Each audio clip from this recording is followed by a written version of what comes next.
We spoke earlier about a new international technology specifically designed to fight fruit fly, which is being deployed across metropolitan Adelaide in an Australian first.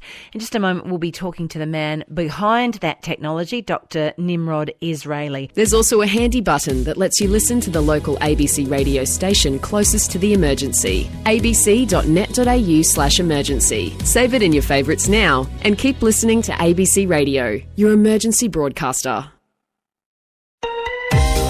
Talkback Gardening with John Lamb and Deb Tribe on ABC Radio Adelaide.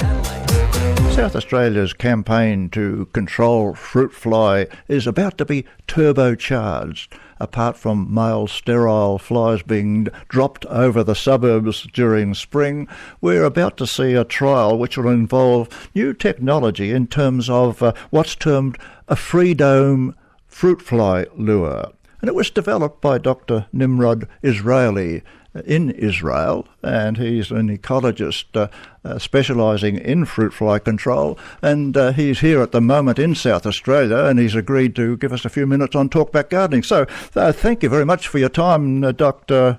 Israeli, and good morning. Good morning, John. So Nice can we take a look at your free dome? Could you just give us a verbal description of it and how this, as a lure, differs from the traditional lure that a little pot you hang in a tree, then it's got a pheromone in it? Well, what you see is a yellow panel about 25 centimeters by 25, which is very small. And inside there is a pocket, and in the pocket there is a dispenser that is releasing a few drops a day of a lure with some food and some active ingredient, biological, that is killing the fly when the fly is feeding on the food. This particular attractant that you've got, that's very, very important. How does that differ? And I suppose from a home gardening point of view, these lures are going to end up in people's gardens. How safe are they? Okay, so I was a farmer. This is how I started, and I had terrible problems in my apple and peaches and cherry orchards. And I was looking for something that without all the poisons of spraying, but will still be very effective. And I tried all kind of traps, everything I could put my hands on, just like probably you do, or anyone who's got a problem, but I didn't find any. So after many years of trying again and again, I thought, well, I should do something by myself, and this is what I started. And unfortunately, it all started with an accident when I managed to run myself with my own tractor, foot to head, broke a few places, and I was confined to my house, to my room. I couldn't get out. Still, I had in my mind to develop something. So I started developing in my own kitchen with my baby next to me, who was just born.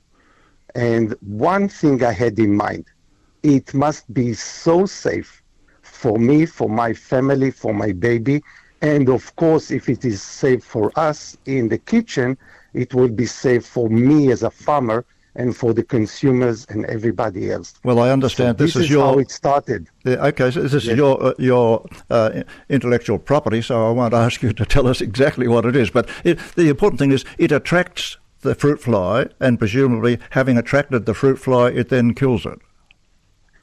That's right, and I can share that in fruit flies we do have a huge problem that we don't have pheromones which attract the female or the male, depends.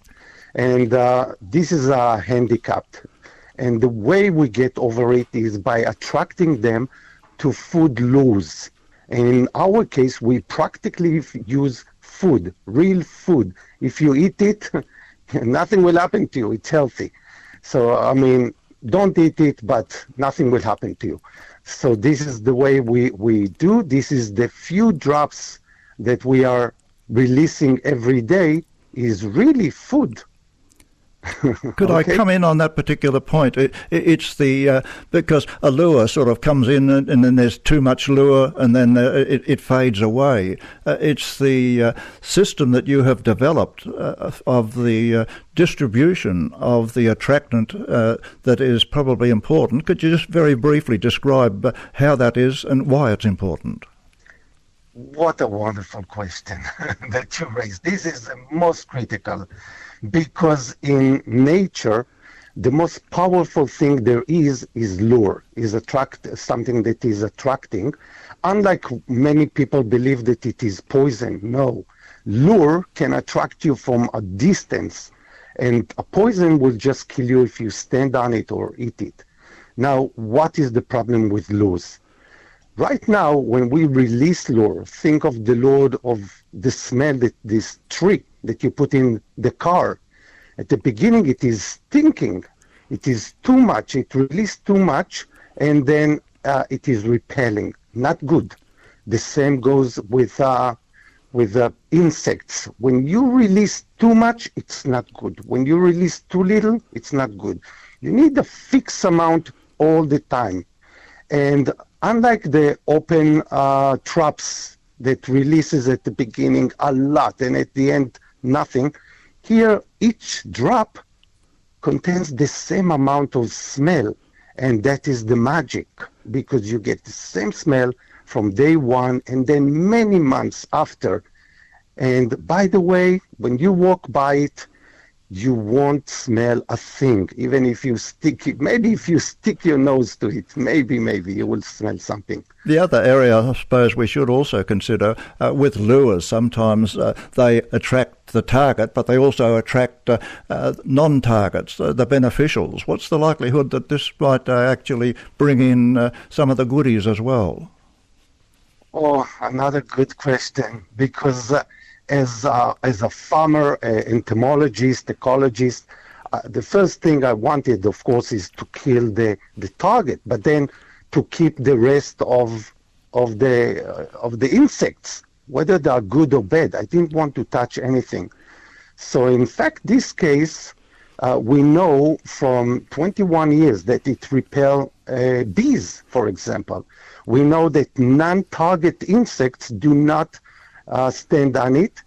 And over 21 years now that we're using it, what we saw is that wherever we apply it instead of sprays, we see that farmers need to apply 83% less pesticides for other pests, meaning it is not killing the natural enemies. It is keeping them alive. That's brilliant. And probably the final area we need to take a look at is these little free-dome lures are going to end up in people's backyards. Are we going to have one in every backyard, or how far does the pheromone continue to affect and attract? Well, most of you will see nothing, because this is because of the sophisticated way of using the lure here. We were able to use 1/10 and even less, in some cases 1 part of 40, compared to any other trap. This is, it means very, very few, and again, you wouldn't smell anything, you wouldn't see any tons of dead flies under or something like this, just going to be a yellow panel on your backyard. Well, I think it's brilliant technology, and I look forward to the outcome of the trials here in South Australia. And Deb, I think congratulations to PIRSA for having the innovation to sort of discover what Dr. Israeli is doing. And I think we should also commend the government for saying, let's try this new technology. It's different, but it's got tremendous benefits if it is successful. Dr. Israeli, thank you for your time this morning. We appreciate it. Thank you, John. Bye-bye. Thank you very much for joining us, and I hope you enjoy your time in Adelaide, Dr. Nimrod Israeli. As we heard, ecologist and founder and managing director of BioFeed, which has developed this fruit fly lure being trialled here by the South Australian government in South Australia.